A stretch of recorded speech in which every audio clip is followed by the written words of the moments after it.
کوئی ایسا کام، کوئی ایسا فعل، کوئی ایسا حکم اسلام نہیں دیتا جو انسان نہ کر سکے یا اس کی فطرت سے ہٹ کر ہو۔ جب اتنی آسانی ہے اور اتنی شفقت والا، رحمت والا معاملہ کیا گیا ہے انسان کے ساتھ، تو پھر وہ قرآن اور حدیث سے دور کیوں ہے، یا وہ یہ کیوں سمجھتا ہے کہ قرآن اور حدیث پر اب اس دور میں عمل نہیں ہو سکتا، بہت مشکل ہے؟ تو اس کے کچھ اسباب ہیں۔ کچھ اسباب میں سے ایک سبب یہ بھی آپ کہہ سکتے ہیں کہ ہمارے لوگوں نے الجھنیں بہت زیادہ پیدا کر دی ہیں۔ ایک عام آدمی اتنی بصیرت نہیں رکھتا کہ وہ آسانی کے ساتھ کسی ایک چیز کو لے لے۔ اختلاف بہت زیادہ ہے، اور کچھ اختلاف تو ہوتے ہیں کہ دلیل ہونے یا نہ ہونے کی وجہ سے۔ ایک آدمی کو دلیل معلوم نہیں، وہ اب اختلاف کر بیٹھا، جب اس کو دلیل مل جائے گی وہ اختلاف سے دور ہو جائے گا۔ کچھ اختلاف ہیں اس انداز کے کہ فہم ایک ہی چیز، یعنی ایک آیت ہے یا ایک حدیث ہے، اس کو سمجھنے میں ہمیں اختلاف ہو گیا۔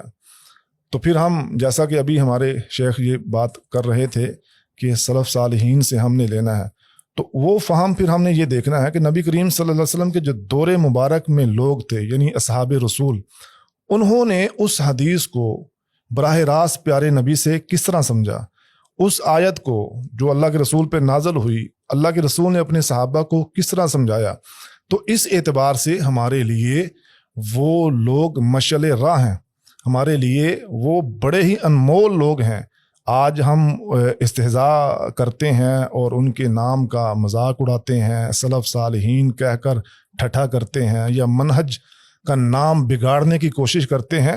حقیقت بات یہ ہے کہ جو بندہ ان امور کو سمجھ نہیں پاتا وہ پھر ایسی حرکات کرتا ہے، یا پھر اگر وہ کوئی صحیح طریقے سے بات سمجھا نہیں پاتا تو پھر وہ ایسی چیزوں کا سہارا لیتا ہے۔ سلف صالحین کا منہج، سلف صالحین کی جو دعوت ہے، وہ قرآن اور حدیث سمجھنے میں ہمارے لیے ممد و معاون ہے۔ تو اگر ہم ان چیزوں کو، اس راستے کو اپنا لیں گے تو وہ جو الجھنیں ہیں وہ انشاءاللہ دور ہو جائیں گی۔ پہلی جو بات میں نے کہی ہے کہ دلیل نہ ہونے کی بنیاد پر اختلاف ہونا، جب میرا مد مقابل مجھے وہ دلیل پیش کر دے گا، اختلاف ختم ہو جائے گا۔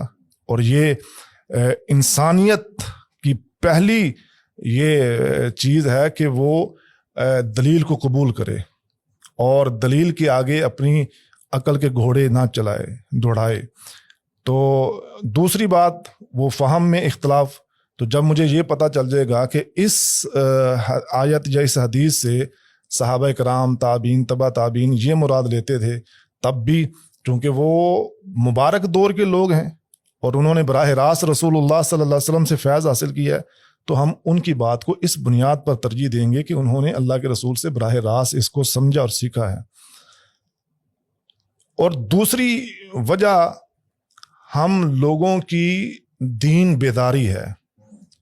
کچھ چیزیں تو ہم بھی تسلیم کرتے ہیں کہ وہ گھٹن کا ماحول پیدا کر دیا گیا ہے، اختلافات بیجا بڑھا دیے گئے ہیں اور کھینچا تانی بہت زیادہ ہے، اور اس میں بھی اگر کوئی بندہ پورے شعور کے ساتھ اور بصیرت کے ساتھ اگر میدان میں قدم رکھتا ہے، سمجھنا چاہتا ہے تو سمجھ لیتا ہے۔ ہم دنیا کی بڑی بڑی مشکل ترین زبانیں اور کتابیں، اور پھر میں یہ اکثر کہا کرتا ہوں کہ کون سی ایسی چیز ہے جس میں اختلاف نہیں ہے؟